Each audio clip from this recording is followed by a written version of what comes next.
Corona virus की तीसरी लहर की संभावना पर लगातार चिंता जताई जा रही है, लेकिन अब आईसीएमआर द्वारा किए गए एक स्टडी में दावा किया गया है कि अगर कोरोना की तीसरी लहर आती भी है तो इसकी दूसरी लहर की तरह भयावह होने की संभावना नहीं है। ये अध्ययन को Indian journal of medical research में प्रकाशित किया गया है।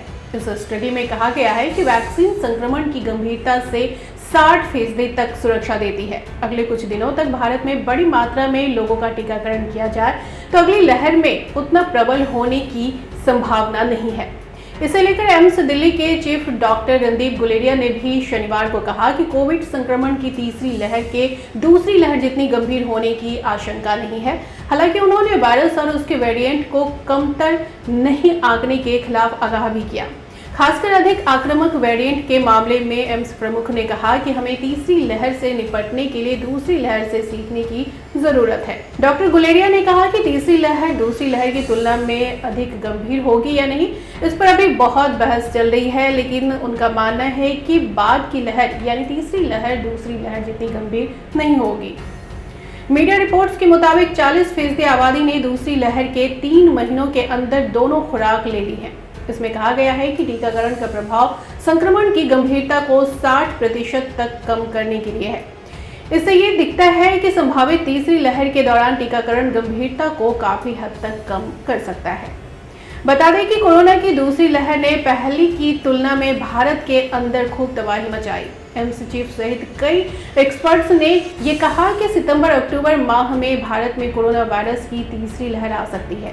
देश में कोरोना का डेल्टा प्लस वेरिएंट मिलने के बाद से ही कहा जा रहा है कि ये तीसरी लहर का कारण बन सकता है। डेल्टा प्लस वेरिएंट मिलने की वजह से केंद्रीय स्वास्थ्य सचिव राजेश भूषण ने तमिलनाडु, गुजरात, आंध्र प्रदेश, राजस्थान, कर्नाटक, पंजाब, जम्मू कश्मीर और हरियाणा को कंटेनमेंट और कॉन्ट्रैक्ट ट्रेसिंग जैसे उपायों को अपनाने को कहा है। बता दें कि अब कोरोना की तीसरी लहर के प्रभाव को लेकर कई स्टडी भी सामने आ चुकी है। एक स्टडी समाचार एजेंसी रॉयटर्स ने की है। इस ओपिनियन पोल के मुताबिक करीब 85% एक्सपर्ट्स का कहना है कि भारत में तीसरी लहर अक्टूबर महीने तक आ सकती है। कुछ ने सितंबर और अगस्त महीने में भी तीसरी लहर का प्रभाव शुरू होने की बात कही। हालांकि करीब 70% एक्सपर्ट्स का कहना है कि दूसरी लहर की तुलना में तीसरी लहर का सामना भारत प्रभावी रूप से कर पाएगा। इसके अलावा विश्व स्वास्थ्य संगठन और एम्स के स्टडी में सामने आया है कि तीसरी लहर का प्रभाव बच्चों पर बहुत ज्यादा नहीं पड़ेगा। इससे पहले तक लगातार आशंकाएं जाहिर की जाती रही हैं कि तीसरी लहर का बच्चों पर खतरनाक असर पड़ सकता है।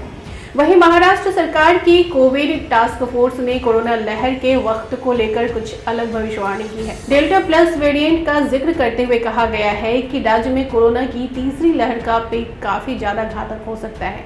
एक्टिव केस की संख्या 8 लाख के पार जा सकती है, जिसमें तीसरी लहर के जल्द आने की बात भी कही गई है।